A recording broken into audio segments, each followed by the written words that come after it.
EU from non-EU countries doubled between 2021 and 2022 alone, and of course it's gotten much higher since. And we know the situation, it didn't materialize in a vacuum. It's the result of a series of conscious decisions made by politicians all over the continent and others across the world over the span of a decade. We saw the horrors wrought by these decisions yesterday in this very city. And of course, I can't bring it up again without thinking about the terrible victims who had a beautiful winter day in Munich ruined. Our thoughts and prayers are with them and will remain with them. But why did this happen in the first place?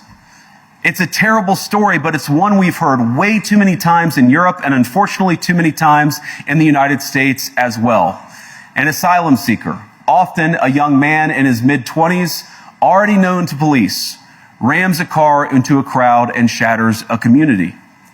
How many times must we suffer these appalling setbacks before we change course and take our shared civilization in a new direction? No voter on this continent went to the ballot box to open the floodgates to millions of unvetted immigrants. But you know what they did vote for? In England, they voted for Brexit, and agree or disagree, they voted for it.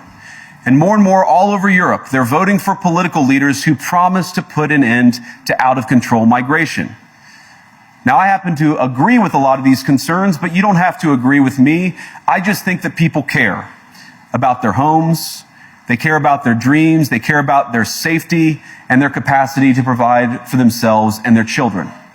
And they're smart. I think this is one of the most important things I've learned in my brief time in politics. Contrary to what you might hear a couple mountains over in Davos, the citizens of all of our nations don't generally think of themselves as educated animals or as interchangeable cogs of a global economy. And it's hardly surprising that they don't want to be shuffled about or relentlessly ignored by their leaders. And it is the business of democracy to adjudicate these big questions at the ballot box. I believe that dismissing people, dismissing their concerns, or worse yet, shutting down media, shutting down elections, or shutting people out of the political process protects nothing. In fact, it is the most surefire way to destroy democracy. And speaking up and expressing opinions isn't election interference. Even when people express views outside your own country, and even when those people are very influential. And trust me, I say this with all humor, if American democracy can survive 10 years of Greta Thunberg scolding, you guys can survive a few months of Elon Musk. But what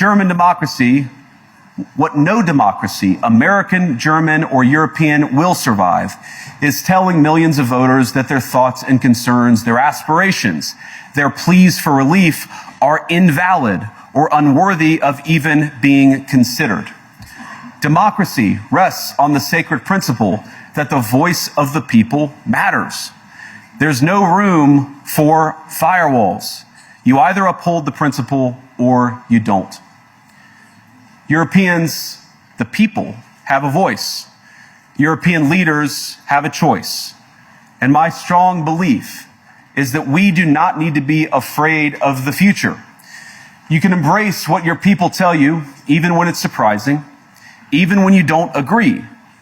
And if you do so, you can face the future with certainty and with confidence, knowing that the nation stands behind each of you. And that, to me, is the great magic of democracy. It's not in these stone buildings or beautiful hotels. It's not even in the great institutions that we have built together as a shared society. To believe in democracy is to understand that each of our citizens has wisdom and has a voice. And if we refuse to listen to that voice, even our most successful fights will secure very little. As Pope John Paul II, in my view, one of the most extraordinary champions of democracy on this continent or any other, once said, "Do not be afraid." We shouldn't be afraid of our people, even when they express views that disagree with their leadership. Thank you all. Good luck to all of you.